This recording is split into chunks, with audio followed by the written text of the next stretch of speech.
Rebecca está no microfone do karaokê.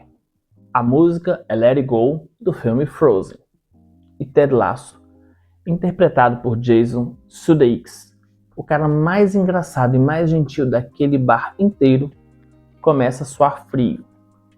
O peito aperta, a visão fecha. Ele sai correndo, tranca a porta do banheiro e desaba no chão. É uma crise de pânico, completa, clássica, filmada sem nenhum glamour. Se você assistiu o vídeo 1, já sabe sobre o contexto. Se não assistiu, ele está linkado ali em algum lugar aqui na tela. Mas dá para acompanhar esse também aqui tranquilamente. Hoje eu quero abrir essa cena com a lente da minha área. Vamos entender por que uma música de desenho animado quebra um homem que passa o dia inteiro erguendo todo mundo ao redor dele. Pega o seu café. Hoje você é meu convidado. Se você chegou agora no canal, se inscreve aqui. Aqui eu junto cultura pop com psicologia clínica, sempre com um exemplo real de consultório, sem enrolação. Vamos começar pelo que dá para ver com clareza na tela. Ted está se divorciando. A esposa, Michelle, ficou nos Estados Unidos. O filho dele também. Okay, quick beat. There we go. I promised myself I would never quit anything in my life. But you're not quitting, Ted. You're just letting me go.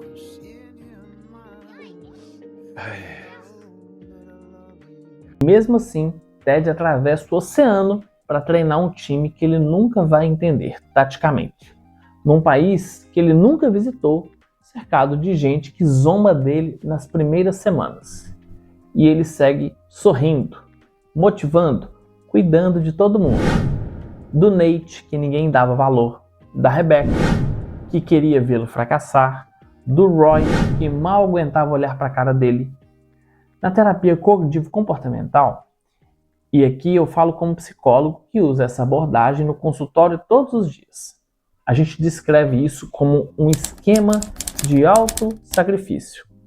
Um padrão desenvolvido geralmente na infância, em que a pessoa aprende que o valor dela depende de atender à necessidade dos outros antes da própria. E o sujeito com esse esquema não sente que está se sacrificando. Ele sente que está sendo simplesmente uma boa pessoa. O problema é que a conta chega. Sempre chega. E não é por acaso que Ted carrega esse padrão. Ao longo da série, a gente descobre aos poucos que o pai dele morreu quando ele ainda era adolescente. E, décadas depois, numa sessão de terapia dentro da própria trama, Ted revela que a morte do pai foi um suicídio. Esse tipo de perda na infância ou na adolescência costuma deixar uma marca muito específica. A criança aprende, sem ninguém precisar dizer isso em voz alta, que cuidar dos outros é a forma mais segura de evitar que a dor aconteça de novo. Se eu mantiver todo mundo bem, ninguém vai embora. Esse é o raciocínio inconsciente por trás do esquema. E é um raciocínio que protege por um tempo, mas cobra um preço enorme lá na frente. Quando eu lido com um paciente que carrega esse esquema, além de mapear com ele as situações em que esse padrão aparece, trabalhamos o que eu chamo de permissão para sentir a própria necessidade antes de resolver a do outro, mesmo que isso pareça para o paciente um ato egoísta no começo. Essa reeducação emocional é lenta, é dolorida, porque desmontar um esquema desses é, de certa forma, desmontar a identidade que a pessoa construiu a vida inteira. Ted é isso em estado puro, e o time inteiro se beneficia do cuidado dele. Só que ninguém, nem ele mesmo, está cuidando do Ted. Vale notar que a série, de forma muito inteligente, não deixa esse processo implícito. Ela cria a personagem da doutora Sharon Fieldstone, psicóloga esportiva contratada pelo clube justamente para acompanhar Ted em terapia ao longo da segunda temporada. E o roteiro usa essas sessões para mostrar com bastante fidelidade como funciona um processo terapêutico de verdade.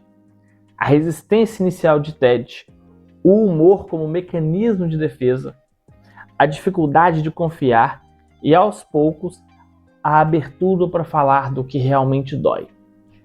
É raro ver uma série de comédia tratar terapia com tanto respeito, sem transformar isso em piada fácil ou milagre instantâneo. Gente, isso não existe. Agora entra o segundo conceito, que explica o motivo daquela crise específica naquele momento específico. Um psicólogo de orientação psicanalítica diria que a letra de Let It Go funciona como um gatilho porque toca direto numa ferida narcísica. A música fala sobre soltar tudo, parar de fingir que está tudo bem, deixar de ser a pessoa perfeita que todo mundo espera. E é exatamente isso que Ted está proibido de fazer na cabeça dele. Ele construiu a identidade inteira em cima de ser o cara que resolve, que motiva, que nunca desaba. A canção nomeia sem querer o oposto exato daquilo que sustenta o ego dele. E quando essa ferida é tocada de forma tão direta, o corpo reage antes da mente conseguir processar. Daí a crise de pânico. Vale um parênteses aqui sobre o que é tecnicamente uma crise de pânico, porque muita gente confunde com só ficar muito nervoso. Fisiologicamente, é uma ativação súbita do sistema nervoso simpático, o mesmo sistema responsável pela resposta de luta ou fuga. O corpo interpreta um estímulo, nesse caso emocional, como uma ameaça real e libera adrenalina em excesso. Daí vem os sintomas: taquicardia, falta de ar, sudorese, sensação de estar fora do corpo. A pessoa não está exagerando. O corpo dela genuinamente está reagindo como se a vida estivesse em risco, mesmo que o perigo seja inteiramente emocional. E existe um detalhe importante nessa cena que costuma passar despercebido. Ted não tem essa crise sozinho em casa, num momento controlado. Ele tem essa crise em público, cercado de gente que ele acabou de conquistar. E isso escancara um paradoxo comum em quem carrega esquema de autossacrifício. O corpo escolhe justamente os momentos de maior conexão social para soltar o alarme, como se dissesse: agora que você finalmente relaxou perto de alguém, olha tudo que você andou segurando sozinho. Não é coincidência de roteiro, é retrato bem observado de como a ansiedade acumulada costuma se manifestar. E tem uma cena posterior que fecha esse arco com muita elegância. Ted, ainda abalado, vai até o hotel e finalmente assina os papéis do divórcio. Ele para de adiar, para de fugir do trabalho como forma de não sentir. Isso, na minha prática clínica, eu chamo de ativação comportamental. É uma técnica na TCC em que a gente não espera a pessoa se sentir pronta emocionalmente para agir.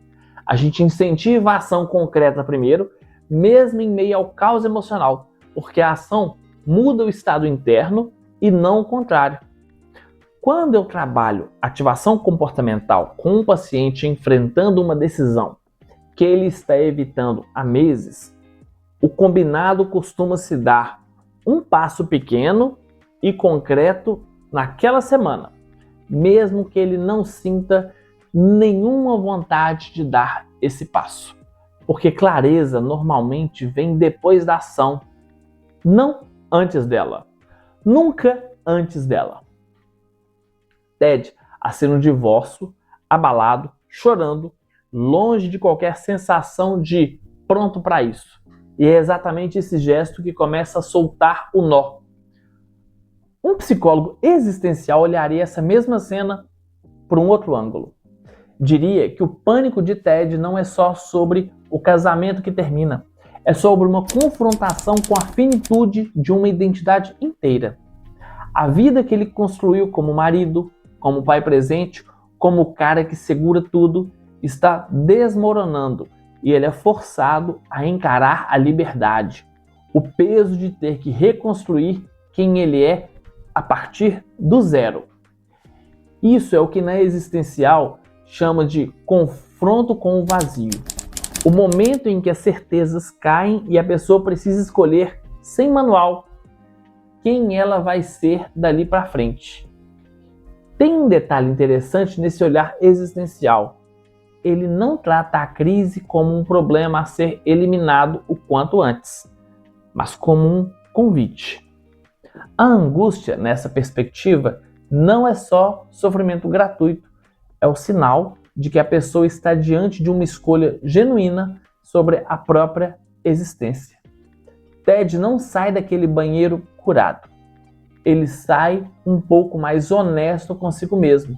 E é esse tipo de honestidade desconfortável e gradual que sustenta qualquer processo terapêutico de verdade, seja qual for a abordagem. Vale reforçar também que os 3 conceitos que eu trouxe aqui, esquema de autossacrifício, ferida narcísica e confronto existencial com o vazio, não competem entre si. Eles são lentes diferentes olhando o mesmo fenômeno humano. A TCC te dá um mapa prático de como o padrão se formou e como trabalhar para mudá-lo no dia a dia. A psicanálise ajuda a entender a origem inconsciente da dor. E a psicologia existencial devolve a pergunta mais difícil de todas. Diante disso tudo, quem você escolhe ser? Um bom processo terapêutico, na minha experiência de consultório, geralmente transita entre essas perguntas, mesmo quando o profissional trabalha primeiramente com uma abordagem específica. Ted Lasso acerta em cheio ao mostrar que dá para ser ao mesmo tempo a pessoa mais gentil da sala e a pessoa mais desamparada dela. Isso não é contradição, é ser humano. Se você quiser ver o outro lado dessa história, sem o filtro clínico, com mais foco na trama e nos personagens, o vídeo 1 tá logo ali, no cartão em cima e na descrição. Deixa aqui embaixo. Você já teve ou já viu de perto alguém que cuida de todo mundo e esquece de cuidar a si mesmo? Te espero no próximo vídeo. Até mais.